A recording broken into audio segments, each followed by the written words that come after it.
Welcome to the second episode of the Evolution Cloud Accounting podcast on the second stage implementation of the JobKeeper Payment Scheme in Australia.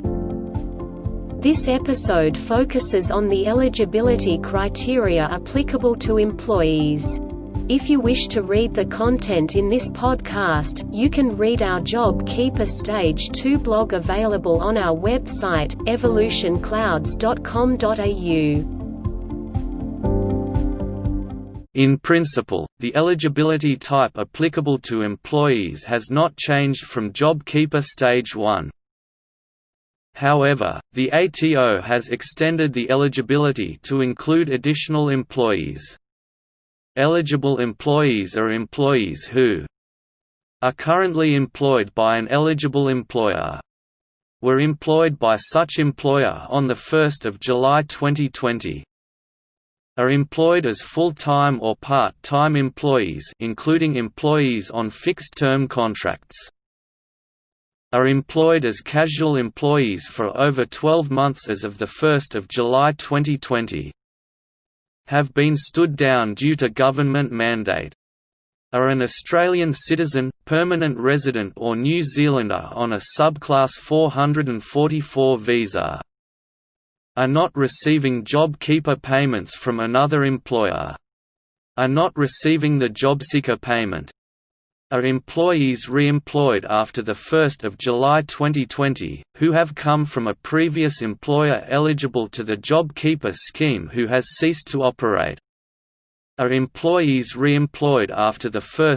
July 2020, previously employed by the same employer and previously receiving the JobKeeper subsidy payments.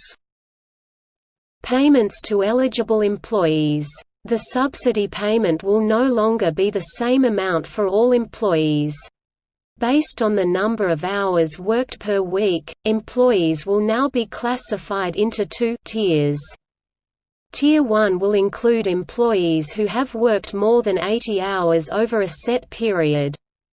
These employees will be granted a higher subsidy payment to their employer.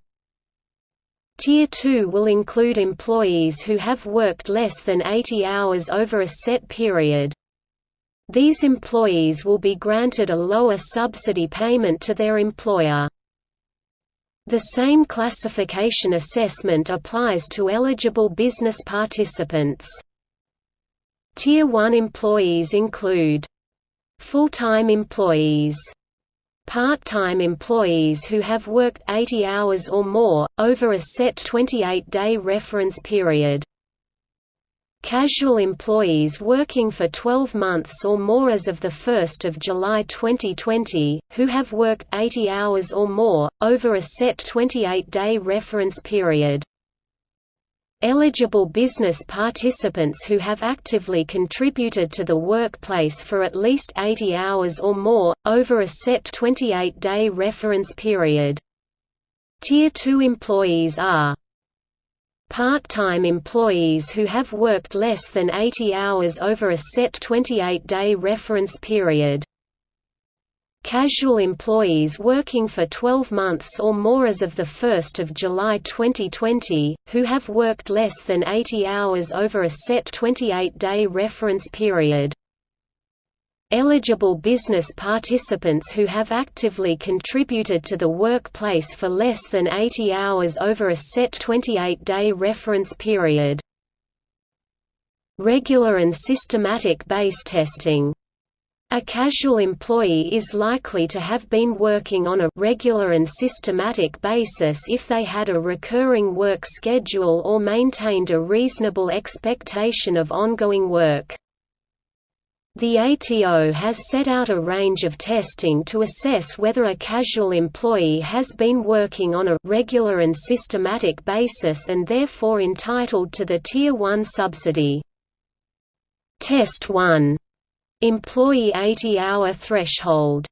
Regular and systematic basis is determined by assessing if an employee has worked 80 hours or more during the 28-day pay period preceding either 1 March 2020 or 1 July 2020, whichever is greater. This includes annual leave, personal leave, long service leave and overtime. Test 2. Employee 80-hour threshold, alternate period. If an employer can prove that the circumstances of the February or June periods are not a suitable representation of the average hours worked by some of their employees, they can select the most recent 28 days of a normal period, which provides a more accurate representation of the average of hours worked by such employee. Test 3. Employee being paid more or less than $1,500 for a set period. If an employer is not able to access a record of the hours worked by a relevant employee, then the regular and systematic basis can be determined by assessing if an employee has earned more or less than $1,500 over the relevant 28-day reference period. Eligible business participants. Regular and systematic base testing. Regular and systematic basis is determined by assessing if an eligible business participant has actively contributed to the workplace, exclusively during the 28-day period preceding 1 March 2020. Wage subsidy payments.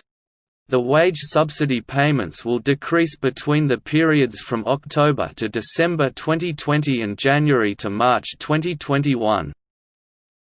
October to December 2020. Tier 1 eligible employees and business participants will receive $1,200 subsidy per fortnight. Tier 2 eligible employees and business participants will receive $750 subsidy per fortnight. January to March 2021. Tier 1 eligible employees and business participants will receive $1,000 subsidy per fortnight. Tier 2 eligible employees and business participants will receive $650 subsidy per fortnight. Payment requirements. The payment requirements and wage conditions of the second stage of the JobKeeper Payment Scheme have not changed from the initial stage. Employers are still required to make payments to employees equal to or greater than the gross amount of the JobKeeper subsidy. Top-up payments must be made within the relevant fortnightly pay period, with the exception of fortnights 14 and 15 where top-up payments can be made by 31 October 2020. The ATO will continue to make subsidy payments monthly in arrears upon the employer lodging their monthly declarations by the relevant monthly deadline. Monthly actual and projected turnovers are still required to be submitted to the ATO in the monthly declarations. These figures do not affect the continued eligibility of the business in the JobKeeper scheme. For more information about the JobKeeper Stage 2 eligibility criteria for employees, please refer to the Australian Taxation Office website. Thank you for listening to the second episode of our JobKeeper Stage 2 podcast. Additional episodes are available on our YouTube channel. We hope you enjoyed listening to this episode. To listen to more podcasts from our channel, please make sure you subscribe to our YouTube channel and hit the bell button to be notified when we post new topics.